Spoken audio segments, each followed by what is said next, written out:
അവൽ എല്ലാവർക്കും ഇഷ്ടമില്ലെങ്കിലും അവൽ വിളയിച്ചത് എല്ലാവർക്കും ഇഷ്ടമായിരിക്കും. അപ്പോൾ നമുക്ക് ഹെൽത്തി ആയിട്ടുള്ള അവൽ വിളയിച്ചത് എങ്ങനെയെന്ന് നോക്കാം. അതിന് വേണ്ടിയിട്ട് ഞാനിവിടെ 1/2 കിലോഗ്രാം ശർക്കരയാണ് എടുത്തിട്ടുള്ളത്. അതിലേക്കൊരു 2 കപ്പ് വെള്ളം ഒഴിച്ചിട്ട് ഇതൊന്ന് അലിയിച്ചെടുക്കണം. ഇപ്പോൾ ഇത് നന്നായിട്ടൊന്ന് അലിഞ്ഞ് വന്നിട്ടുണ്ട് ശർക്കരയൊക്കെ. ഇനി ശർക്കരയിലെ വേസ്റ്റെല്ലാം നമുക്ക് ഒരു തരിപ്പ് ഉപയോഗിച്ചിട്ട് അരിച്ച് കളയാം. ഇനി ഇതിലേക്ക് ഇട്ട് കൊടുക്കേണ്ടത് തേങ്ങയാണ്. ഞാനിവിടെ ഒരു തേങ്ങയുടെ ഫുള്ള് ഇതിലേക്ക് ഇട്ട് കൊടുക്കുന്നുണ്ട്. അതും കൂടി ഇട്ട് കൊടുത്തതിന് ശേഷം നന്നായിട്ട് ഇതൊന്ന് ഇളക്കി കൊടുക്കുക. ഇനി ഇതിലേക്ക് വേണ്ടത് ഇഞ്ചിയുടെ നീരാണ്. 1 ടേബിൾ സ്പൂൺ ഇഞ്ചിയുടെ നീരിട്ട് കൊടുക്കുക. പിന്നെ ഒരു 3-4 ഏലക്കായും കൂടി തൊലി കളഞ്ഞ് ഇതിലേക്ക് ഇട്ട് കൊടുക്കുക. ഇപ്പോൾ ഇത് നന്നായിട്ട് ഒന്ന് കുറുകി വന്നിട്ടുണ്ട്.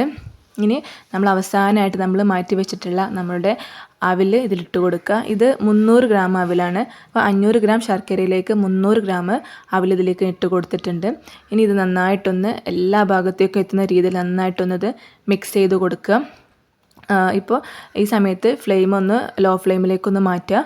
ഇനി വേറൊരു പാത്രം അടുപ്പത്ത് വെച്ചതിന് ശേഷം അതിലേക്ക് 2 ടീസ്പൂൺ നെയ്യ് ഒഴിച്ച് കൊടുക്കുക. അതൊന്ന് ചൂടായി വരുമ്പോൾ അതിലേക്ക് നമുക്ക് ഇഷ്ടമുള്ള നട്ട്സ് ഇട്ട് കൊടുക്കുക.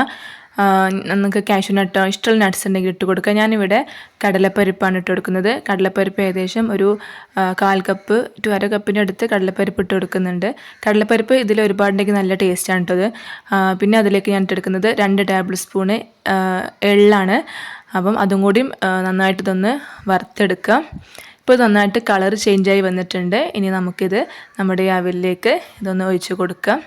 എന്നിട്ട് നന്നായിട്ടൊന്ന് എല്ലാ ഭാഗത്തേക്കും ഇതൊന്ന് മിക്സാക്കി എടുക്കുക.